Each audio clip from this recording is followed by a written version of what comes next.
Voici la conférence de monsieur Alain Juillet, haut responsable chargé de l'intelligence économique auprès du Premier ministre. Nous avons pensé pendant très longtemps que la mondialisation allait être l'exportation de nos principes démocratiques, libéraux et économiques au reste du monde, parce que c'était les meilleurs de tous et ils allaient naturellement s'imposer partout.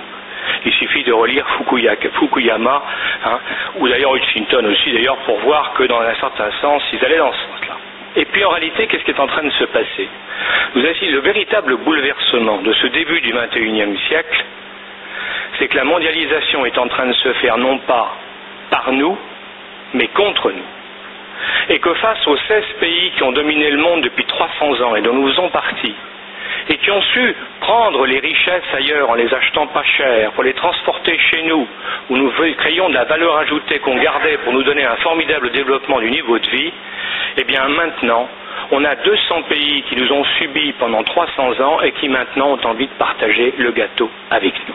Et ça, c'est en train de bouleverser toutes les règles du jeu, parce qu'avant la concurrence se partageait en une quinzaine de morceaux. On jouait en réalité sur la croissance mondiale, la croissance du PIB. Chaque année, on se la partageait à 15. C'était une bataille à fleuret moucheté.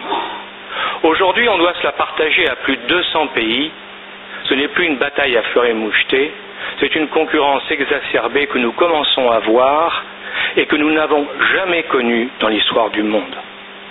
Ce qui veut dire que si nous ne nous préparons pas à faire face à cette concurrence que nous n'arrivons même pas à imaginer aujourd'hui, alors les grands pays traditionnels vont souffrir. Et ça, c'est le premier constat qui, vous allez voir, m'amène à l'intelligence économique. Le deuxième, c'est que, comme vous le savez, en 20 ans, nous sommes passés d'un marché qui était européen, d'abord régional, national, européen, on peut dire continental. On est passé maintenant à un marché mondial. Et marché mondial, ça décerne, bien sûr, ça crée des menaces pour certains, mais ça crée de formidables opportunités pour tous, puisque maintenant, tout est marché. Dans tous les coins du monde, il y a une place pour nous, à condition de le savoir, de l'identifier, d'être capable d'apporter à l'autre bout du monde le produit dont on a besoin, le service dont on a besoin, au prix qu'il faut, en ne pensant plus à imposer notre vision des choses, mais en apprenant à répondre aux attentes de ceux qui sont en face. C'est ça la mondialisation, une formidable opportunité, mais qui va exiger de nous des changements fondamentaux dans nos comportements. Aujourd'hui, tous les 100 jours, l'Internet double de volume dans le monde. Aujourd'hui, il y a déjà 180 millions de Chinois qui utilisent l'Internet, au même titre qu'ils utilisent le téléphone portable d'ailleurs.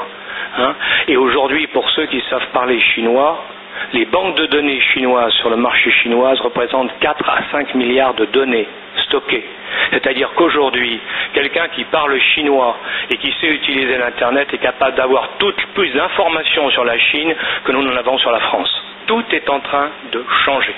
Et dans ce changement fondamental, radical du monde entier, où chacun essaie de capitaliser sur ses points forts, évidemment, il faut que des pays développés comme les nôtres, qui se retrouvent en concurrence directe avec d'autres pays qui veulent capitaliser sur leurs avantages à eux, le premier étant le coût de main-d'œuvre et la capacité de travail. Eh bien, pour faire face à ça, il faut que nous trouvions des solutions. Et quelle est la solution qui a émergé depuis une dizaine d'années dans tous les grands pays, à commencer par la France? Relisez les déclarations de l'époque, d'il y a 10 ans, déjà ont commencé à en parler. Eh bien, il est évident que la seule réponse pour nos pays, pour nous en sortir, c'est de développer, et comme ça a été rappelé par le vice-président du Conseil régional, comme ça a été rappelé par le président du Conseil général, eh bien, c'est la recherche et c'est l'innovation. Notre seule chance de nous en sortir, c'est de nous développer en recherche, de nous développer en innovation et d'améliorer notre capacité de réactivité en apprenant à anticiper pour répondre plus vite que les autres dans cette concurrence devenue totalement mondiale. Et quand je vous dis répondre plus vite que les autres, c'est aussi un point très important. Le temps a changé. Nous avons toujours notre temps comme ça à la montre. Mais pour ceux qui ont connu le monde de l'entreprise il y a 30 ans, moi je me souviens quand je travaillais l'exportation chez Ricard, je partais en Afrique, on pouvait envoyer des téléx pour discuter avec notre direction, quand on tombait dans un hôtel où il y avait un téléx, et on partait pour 3 semaines, 1 mois. Et on avait 3-4 messages en 1 mois qu'on pouvait envoyer à la centrale. Aujourd'hui, avec l'Internet, avec le téléphone, vous êtes instantanément en réponse, et si vous ne répondez pas le soir même à une question qu'on vous pose, on vous demande qu'est-ce que vous faites. Donc le temps a bel et bien changé, le temps de réaction a bel et bien changé, nous le vivons tous les jours. Eh bien dans nos entreprises c'est pareil, il faut comprendre que le temps s'accélère, et ça pose de sacrés problèmes. Alors, c'est pour toutes ces raisons, constatant qu'il fallait savoir ce qui se passe dans le monde, qu'il fallait pouvoir l'analyser, qu'il fallait prendre conscience que nous étions dans un monde extrêmement concurrentiel où d'autres voulaient être aussi forts et aussi bons que nous en capitalisant sur leurs points forts. Alors c'est pour ça qu'il y a maintenant, ne disons que Porter en 85 a le premier énoncé ce qu'on appelle maintenant l'intelligence économique, mais que les Américains appellent le competitive intelligence, c'est-à-dire le renseignement concurrentiel, que les Anglais appellent le business intelligence, le renseignement des affaires, et que nous avons appelé intelligence économique parce que les fondateurs, les créateurs en 95, Henry Mark, le patron de l'aérospatiale, quand il a créé, il a imaginé ce nom avec sa petite équipe à l'époque au commissariat au plan, et bien quand il l'a fait, c'est parce qu'il s'est dit, si je donne le mot renseignement en France, tout le monde va penser tonton flingueur, donc ça sera un désastre, parce qu'en France le renseignement a mauvaise image, contrairement aux pays anglo-saxons ou asiatiques, et deuxièmement, il s'est dit dans le fond, intelligence c'est le mot latin intelligere, le verbe latin intelligere qui veut dire comprendre. Eh bien, si on dit intelligence économique version française, ça veut dire comprendre l'économie de marché. Et si on prend dans le côté anglais, effectivement, c'est le renseignement économique. Et en vérité, c'est vrai qu'il y a un peu de tout là-dedans, comme on va le voir maintenant. Alors, je vous disais ça parce que il faut bien être conscient donc que nous sommes dans un processus de mondialisation qui est irréversible, c'est indiscutable, mais où chacun peut tirer son épingle du jeu, et j'espère que vous en serez tous convaincus après toute cette journée qui va se passer. Le deuxième élément, c'est qu'il faut, pour pouvoir y arriver, tenir dans la main et utiliser des nouvelles technologies de la communication, ce qui veut dire que nous sommes là aussi dans une compétition mondiale, parce que si on laisse la totalité ou la possession des moyens de communication et d'échange entre les mains de quelques-uns, à tout moment, ils peuvent nous faire le coup de Poutine avec le gaz, on coupe et qu'est-ce qui arrive?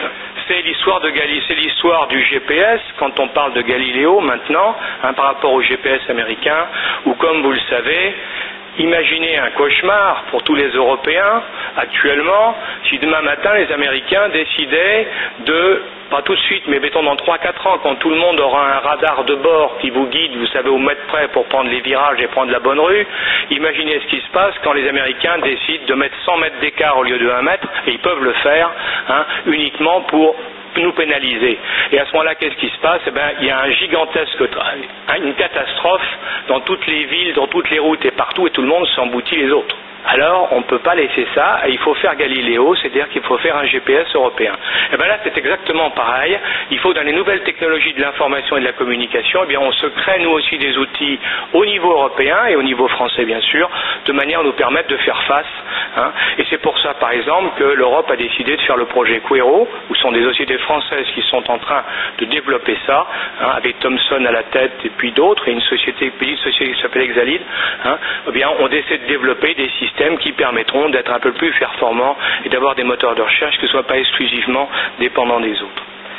Alors, vous disiez recherche et innovation, pourquoi en définitive? Bien sûr, c'est pour développer, maintenir, rendre plus performante notre économie. Avec une finalité qui a été rappelée tout à l'heure et qu'il ne faut jamais oublier, parce qu'elle est fondamentale dans notre pays comme dans les autres, c'est que l'intelligence économique a une finalité à la fin de tout, qui est l'emploi. Le problème, c'est l'emploi de demain. Le problème, c'est que notre pays ne devienne pas une friche industrielle avec la délocalisation de toutes nos industries à l'extérieur ou la compétition qui nous amène à faire fermer nos sites et nos activités parce qu'elles seraient moins compétitives que les autres. Donc c'est bien un enjeu majeur de ce début du siècle. Et c'est pour ça que l'intelligence économique, c'est pas une mode comme certains veulent le croire, c'est quelque chose de beaucoup plus profond. C'est probablement un des grands moteurs des changements dans ce début du XXIe siècle. Je dirais que pour moi, qui suis homme d'entreprise et qui, je me souviens quand a commencé le marketing dans les années 60, eh bien, pour moi, on est avec l'intelligence économique exactement dans la même situation que quand le marketing a commencé en Europe dans les années 60, pour ceux qui s'en souviennent, avec le professeur Kotler. Alors, l'intelligence économique, maintenant, c'est quoi en définitive? Parce que je vous en parle, d'accord, tout ça, mais c'est quoi? Bien, la définition qu'on en a trouvée pour nous, parce que c'est un problème qu'il faut adapter, c'est une technique, ce sont des procédés, ce sont des méthodes qu'il faut adapter à chaque pays, car chaque pays a sa propre culture, eh bien, la clé de départ de l'intelligence économique, la définition qu'on en fait, pour nous, c'est la maîtrise et la protection de l'information stratégique utile pour tous les décideurs. Et en vous disant ça, et je vais y revenir, ça me permet d'englober l'ensemble du problème. Maîtrise de l'information stratégique utile, ça veut dire de connaître, de maîtriser le cycle qui va permettre d'imaginer ce qu'on doit aller chercher, ensuite de le trouver, ensuite de l'extraire de là où il est, de le transporter là où on veut le traiter, ensuite de le traiter, de l'analyser, d'en faire la synthèse, pour que le décideur économique, politique ou autre puisse ensuite en tirer tous les éléments dont il a besoin pour prendre la bonne décision.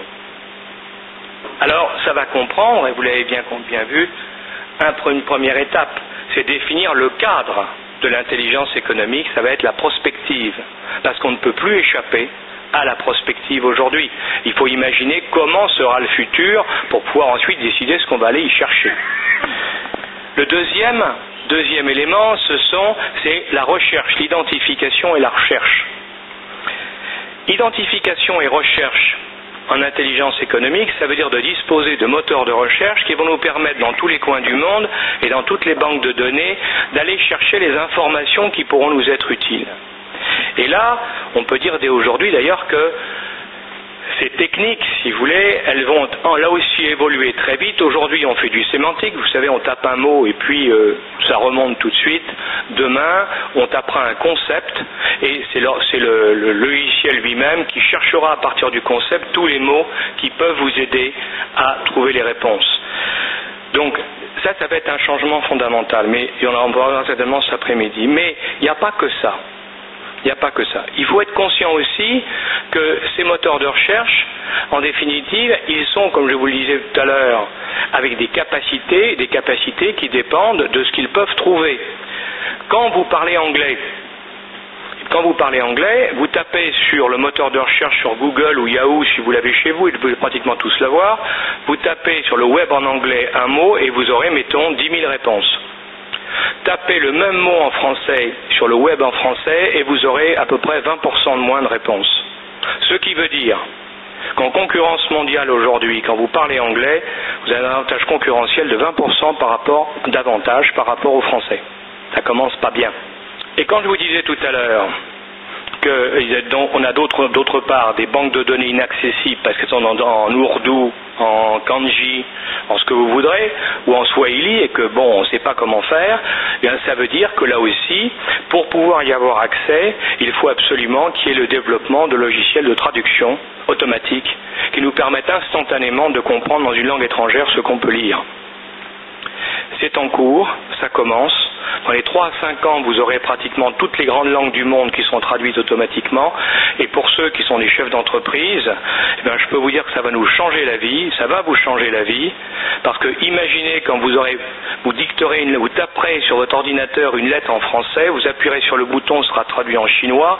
Par Internet, ça partira chez votre destinataire chinois qui vous répondra en chinois, qui appuiera sur le bouton, sera traduit en français, ça vous arrivera chez vous. En quelques minutes ou en quelques secondes, vous aurez pu établir un dialogue alors que ni l'un ni l'autre ne comprend la langue de l'autre. Pour les gens qui font de la philosophie, c'est la résolution du problème de la tour de Babel. On est quand même pas mal au XXIe siècle. On a mis le temps, mais on est en train d'y arriver. Derrière cette capacité donc de recherche, il y a bien sûr ensuite les transferts. Les transferts, donc on va envoyer toutes les informations qu'on a recueillies, on va les emmener chez nous, puis on va les analyser, on va faire des synthèses.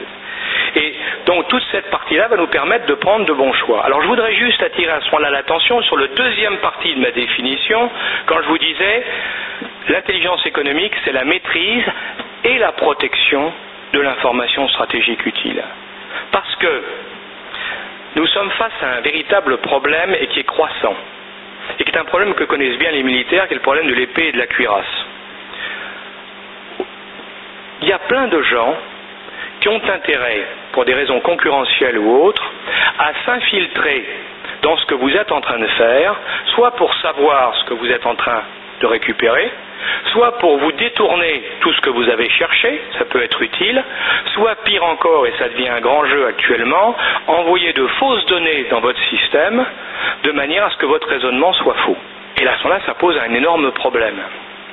Donc, de ce fait, nous sommes obligés de réfléchir en permanence à la protection de tout ce système.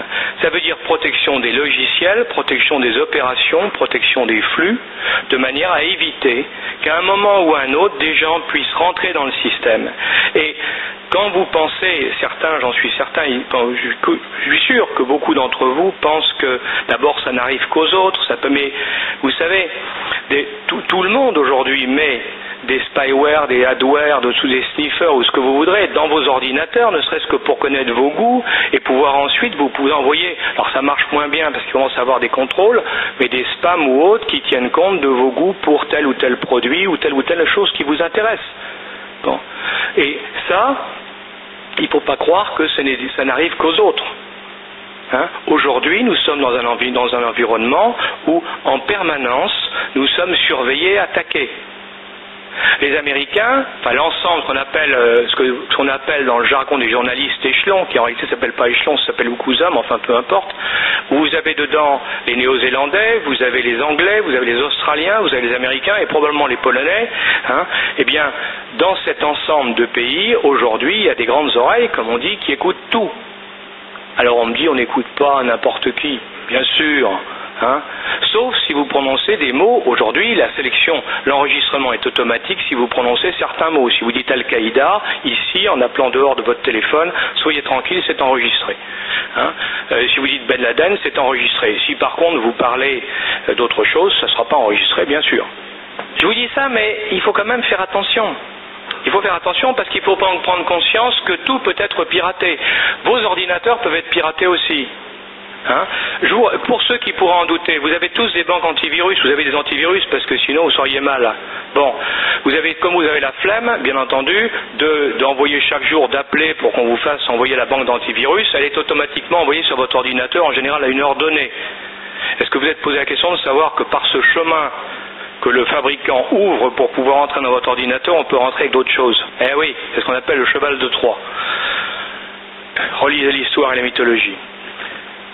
Tout ça pour vous dire donc que nous sommes dans un monde formidablement développé grâce à tous ces moyens informatiques, de nouvelles technologies de la communication et des informations qui multiplient notre capacité de savoir. Moi je dirais pas connaissance parce que je pense que la connaissance c'est après qu'on ait réfléchi à assimiler le savoir. Enfin ça c'est une question d'opinion personnelle. Mais ce que je suis certain c'est qu'on accumule des quantités de données chez soi, qu'on a en soi, qu'on connaît donc, qu'on peut utiliser, et ça nous donne une formidable capacité. C'est comme ça qu'on peut aller porter la concurrence à l'autre bout du monde. Mais si jamais, dans le même temps, les autres vous piratent vos informations, si vous les faussent, si vous trompent, eh bien, vous n'y arriverez à rien. Vous serez en échec. Donc on voit bien l'importance de la protection. Et sur ce point, je voudrais aussi terminer sur un autre volet, parce qu'on parle toujours de maîtrise et de protection, mais il y a l'intelligence économique nous a amené à constater, et on le voit tous les jours actuellement, qu'à côté de la stratégie qu'on apprenait en école de commerce, où on vous disait, voilà, il y a 3-4 stratégies possibles, je choisis celle-là et je gagne. Comme font les militaires aussi, c'est pareil. On choisissait, on prenait une stratégie, on disait, je gagne. Bon, aujourd'hui, c'est totalement différent, il faut bien le savoir, parce qu'on s'aperçoit que avoir une bonne stratégie pour une entreprise n'est pas la certitude de gagner. La bonne stratégie est nécessaire, mais non suffisante. Et ça, je peux vous dire que c'est ce qu'on est en train d'apprendre à Stanford, j'étais l'autre jour, c'est ce qu'on apprend dans toutes les grandes écoles de commerce à Singapour ou ailleurs. Ça veut dire quoi, ça? Ça veut dire que aujourd'hui, il n'est pas suffisant de faire une bonne stratégie, il faut aussi en même temps la vendre, c'est-à-dire expliquer que c'est une bonne stratégie. Donc faire des actions d'influence. Et d'autant plus que vos concurrents qui connaissent le jeu comme vous vont développer des stratégies de contre-influence ou de désinformation pour expliquer à tout le monde que votre stratégie est mauvaise. Et ils sont capables de la faire capoter parce qu'ils auront convaincu tout le monde qu'elle est mauvaise. Alors je ne prendrai pas d'exemple, enfin il y en a tous, on en voit tous les jours des exemples de ça. On en voit dans les affaires qui sortent, on en voit dans les guerres qui sont menées, les manipulations de l'information dans tous les sens sont devenues monnaie courante. Mais ce qu'il faut arrêter de penser, ce n'est pas exclusivement réservé aux politiques et aux États. Aujourd'hui, les manipulations de l'information sont beaucoup plus souvent pratiquées par le monde de l'entreprise que par les États. Et ce n'est pas étonnant.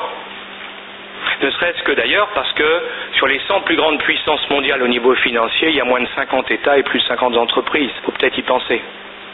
Et que ces gens-là ont des moyens supérieurs à ceux des États. Et on n'est jamais sûr que ça sera fait dans un bon sens. Ou en tout cas, il peut y avoir des tentations.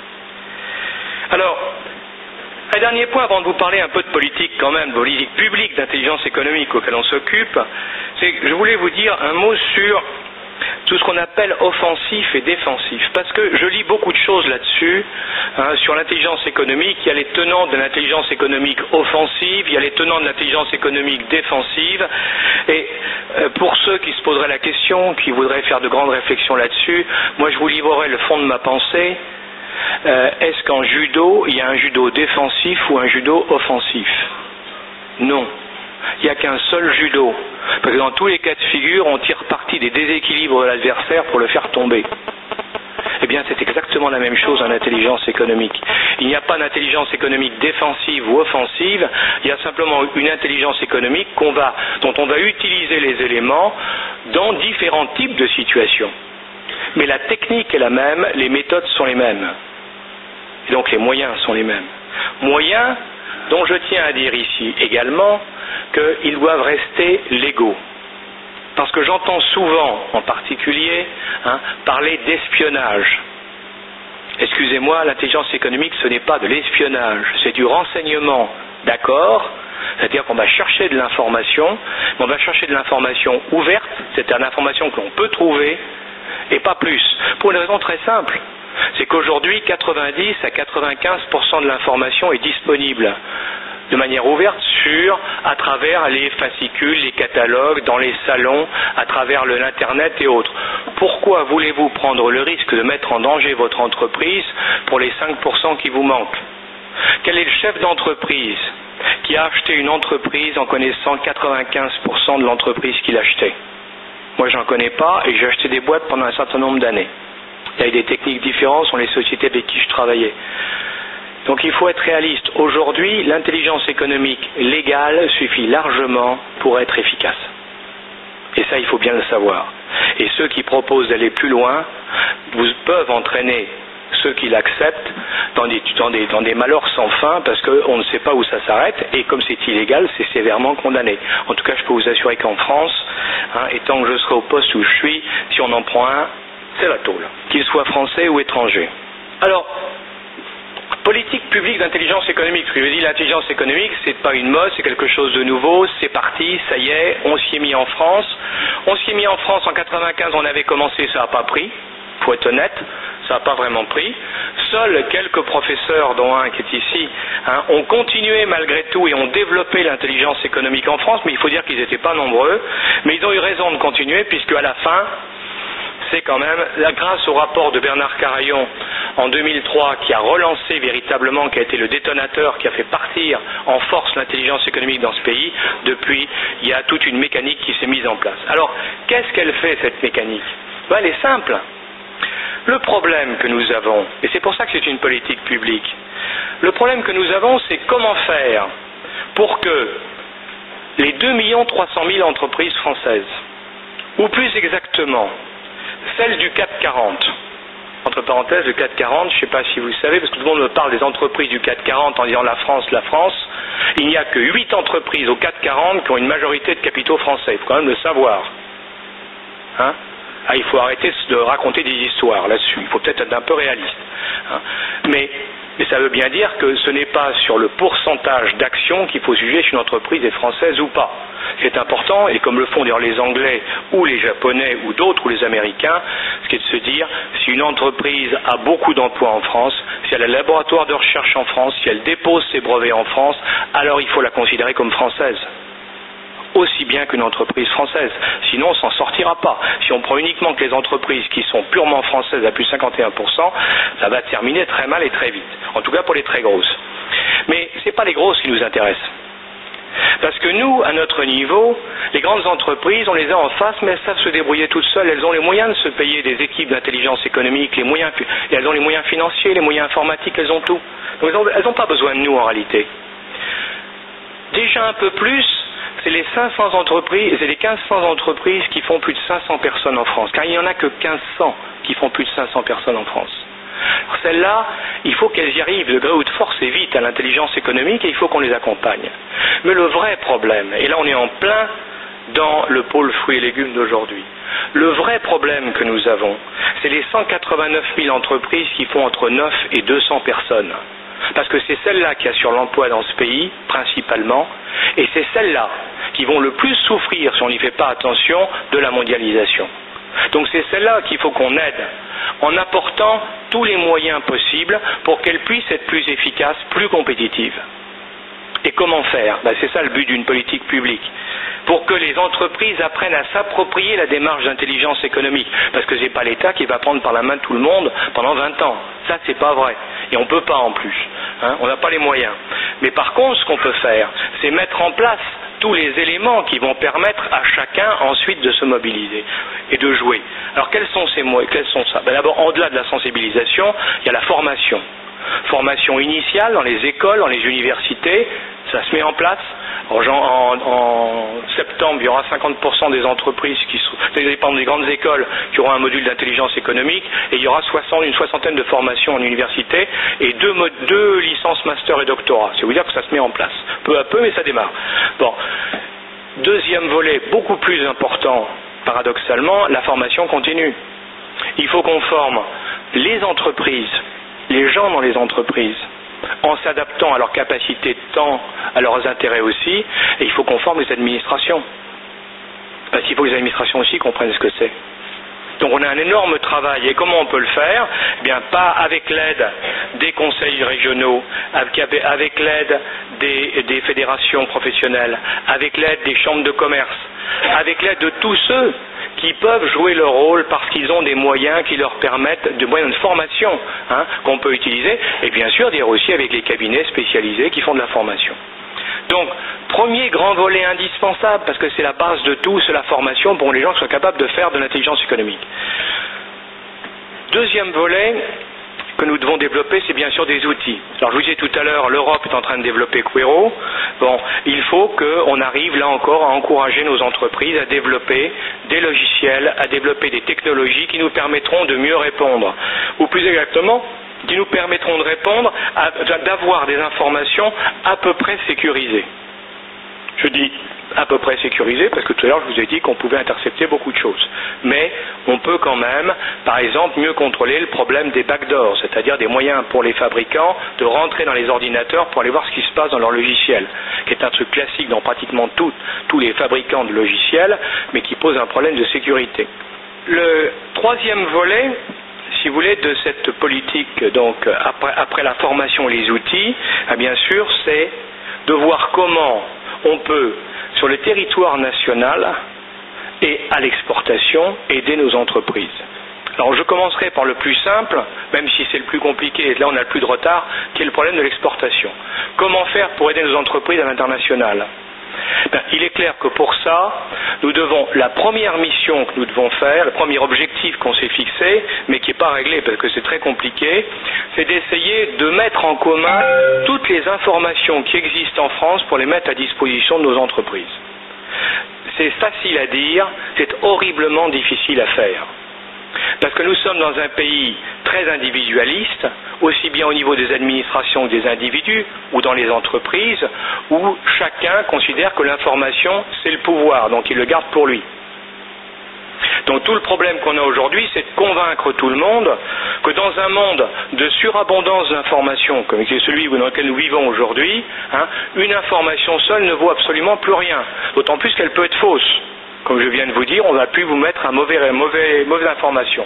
Donc comment faire pour répondre à ça? C'est simple. Eh bien, il faut que nous ayons des systèmes qui nous permettent de mettre en commun nos informations, qu'ensuite on en extrait la synthèse, et que ce soit cette synthèse qu'on redistribue à tout le monde. Car la synthèse, évidemment, elle ne va pas être perturbée par des éléments faussés. C'est ce qu'on appelle le recoupement en termes de services de renseignement. Les services le savent depuis toujours, mais c'est vrai que dans les entreprises, on a perdu cette habitude-là, on n'a pas, parce qu'on ne pense pas que l'information qu'on a peut être fausse. Or, elle peut l'être à tout moment. Donc il faut qu'on apprenne à gérer ça et à travailler en réseau. Et on viendra au réseau parce que le pôle de compétitivité, c'est un travail en réseau. L'échange d'informations dans un pôle de compétitivité, c'est exactement ce que je suis en train de vous dire. Autre volet, c'est donc sur le plan national, par contre, sur le plan territorial, et c'est pour ça qu'on appelle ça l'intelligence territoriale, c'est de nous donner les moyens pour que nos entreprises puissent se battre à armes égales. Alors là, s'il faut que je m'explique un petit peu là-dessus, rapidement, mais je vous l'explique, nous sommes aujourd'hui dans un environnement international dans lequel les lois, il faut bien le comprendre, ne sont pas les mêmes chez tout le monde. Quand, par exemple, nous signons, et je n'ai pas encouragé la corruption, mais quand nous signons la convention anticorruption de l'OCDE, eh bien, nous faisons partie des 34 pays dans le monde qui ont signé cette convention, sur les 200 pays dans le monde. Ce qui veut dire qu'il y en a 170 qui s'assoient dessus et qui disent « moi je continue à corrompre de plus belle, et puis vous, par contre, si jamais vous essayez de le faire, vous serez punis chez vous parce que les lois l'interdisent. » Donc je ne suis pas bien sûr pour faire la corruption, mais au contraire, il faut l'empêcher à tout prix, mais pour vous dire que les lois ne sont pas pour tous, malheureusement, et c'est un des vrais problèmes auxquels on est confronté. Donc le problème d'un État, et le problème de l'Europe, parce qu'il y a l'État français, mais il y a aussi l'Europe derrière, c'est d'arriver à tout faire pour que le combat de nos entreprises se passe à armes égales avec les entreprises étrangères. Et quand je vous dis ça, je n'ai pas l'impression de faire du protectionnisme, j'ai l'impression de parler de bon sens. Quant aux États-Unis, quand Alcatel rachète Lucent, quand l'après-midi même les Américains décident que toute la partie sensible de Lucent sera interdite d'accès aux gens d'Alcatel et que seuls les gens à passeport américain pourront y rentrer, que seuls les Américains pourront décider des investissements dans cette partie de Lucent et qu'on crée un conseil d'administration spécial pour cette partie, puisqu'il n'est pas question que les étrangers y rentrent, après on va me dire que nous on met des mesures protectionnistes quand on va commencer à dire « Monsieur, si vous voulez racheter une entreprise en France et qu'elle est sensible, venez nous voir pour qu'on en discute ». Il me semble quand même qu'il y a 2 poids et 2 mesures. Le problème, c'est que nous, on est en Europe. Et qu'en Europe, il y a des lois qui sont les plus libérales du monde, tant mieux, mais ça nous pose de sacrées contraintes. Et il faut en être conscient. Il faut en être conscient, il ne faut pas être victime de désinformation. Entre parenthèses, quand Mittal, j'ai vu qu'il voulait changer hier, c'est une bonne chose, mais quand M. Mittal, lui, dit « mais pas de problème, je vous donnerai des actions de ma société », c'est tout à fait méritant, mais ce qu'il ne dit pas, c'est que lui, avec les droits de vote multiples, une action Mittal vaut pratiquement toutes les actions de tous les autres qui seront distribués. C'est-à-dire que lui gardera 100% du contrôle de son affaire après en avoir ouvert le capital à 49% à une autre société, Arcelor. Alors ça pose quand même un sacré problème. Donc là encore, le marché à armes égales, la négociation à armes égales. Donc c'est tout le problème, si vous voulez. Alors qu'est-ce qu'on peut faire contre ça? Eh bien, en liaison, bien sûr, avec Bruxelles, en liaison en France, avec tous les spécialistes, eh bien, nous sommes en train de travailler sur des aménagements et des modifications des textes de loi dans ce domaine. Et je note d'ailleurs que le décret sur le contrôle, la loi sur le contrôle des investissements étrangers en France et le décret qui a été fait derrière, eh bien, ont eu l'approbation de tout le monde. Et pour cause, parce qu'il s'agit d'intérêt général de nos entreprises. Donc, problème légal, aménagement légal. Troisième et dernier point, c'est le lien avec les entreprises. Ça me permettra de vous parler de partenariat public-privé. Le lien avec les entreprises, c'est que nous devons au niveau national arriver à discuter, dialoguer avec les entreprises. Alors ça implique, c'est un travail qu'on doit faire tous ensemble. C'est-à-dire que l'État, par vocation, s'intéresse aux entreprises de sécurité nationale, ce qu'on appelle des entreprises sensibles, ou de défense nationale. Mais il n'y a pas qu'elles qui sont importantes dans ce pays. Donc ça veut dire qu'au niveau des régions, au niveau des départements, en liaison avec les élus, avec les collectivités locales, avec tout le monde, il faut qu'on identifie, avec l'organisation consulaire, il faut qu'on identifie toutes les sociétés qui sont importantes sur le plan local, sur le plan régional, sur le plan national, et qu'on ait un système de suivi pour que si elles se trouvent en situation particulière ou difficile, qu'on puisse voir si on peut faire quelque chose ou pas. C'est ça le principe, si vous voulez, le principe on est en train de mettre en place actuellement au niveau national avec l'aide des régions, mais avec l'aide également de tout le monde, et comme on vous l'a rappelé tout à l'heure, avec tous les élus, avec tout le monde, parce que là c'est un problème général, c'est un problème national. Objectif, créer dans ce pays un véritable partenariat public-privé, parce que c'est une des clés de l'intelligence économique et du succès de l'intelligence économique dans le monde. Partenariat public-privé, ça veut dire comprendre que chacun peut apporter à l'autre les parties qui lui manquent. C'est pas l'État qui peut substituer aux entreprises pour gérer les entreprises, l'État sait pas faire.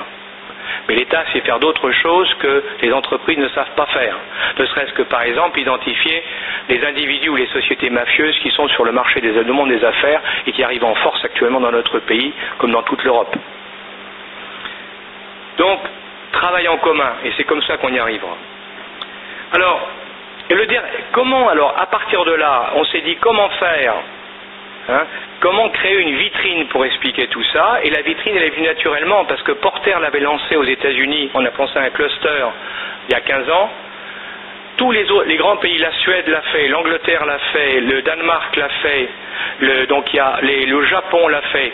Les pôles de compétitivité, c'est pas une invention française, c'est quelque chose qui est déjà pratiqué dans un certain nombre de pays.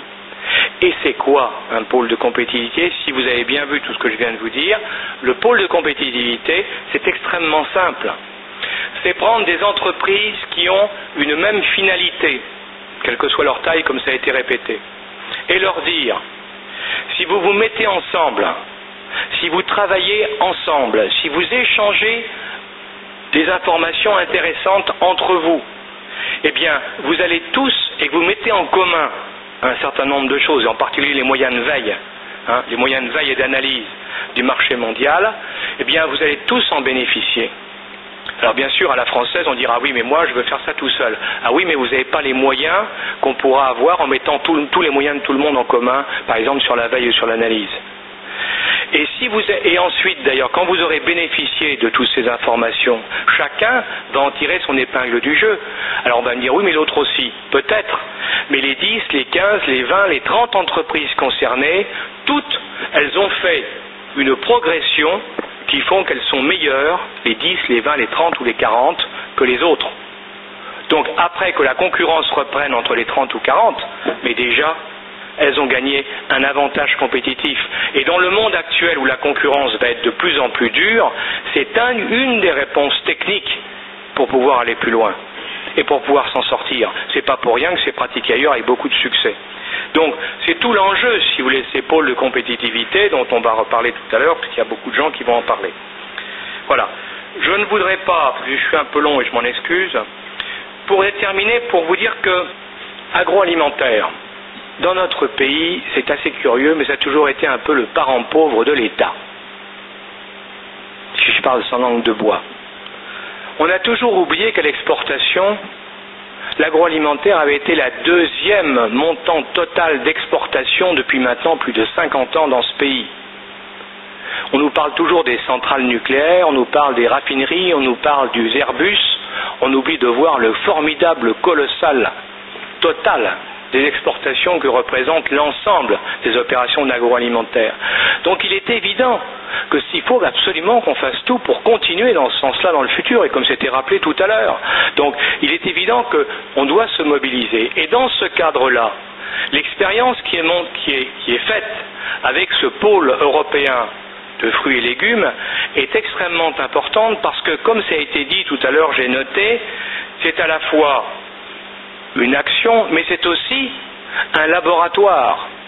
Parce que, comme ça va marcher, parce qu'il faut que ça marche, eh bien, derrière, il faut que ça puisse servir d'exemple à d'autres. Et qu'à côté d'un pôle, il y en ait plusieurs. Parce que la finalité des pôles de compétitivité, c'est là-dessus que je voudrais terminer, n'est pas d'avoir un pôle dans un coin de France, mais en finale, dans 10 ans ou dans 20 ans, d'avoir des pôles partout pour avoir remplacé des entreprises travaillant en individuel dans un monde qui s'est globalisé par des entreprises travaillant en réseau pour faire face aux autres et pour répondre plus vite et mieux que les entreprises étrangères dans la compétition mondiale. Et c'est ça l'intelligence économique et c'est comme ça qu'on va y arriver.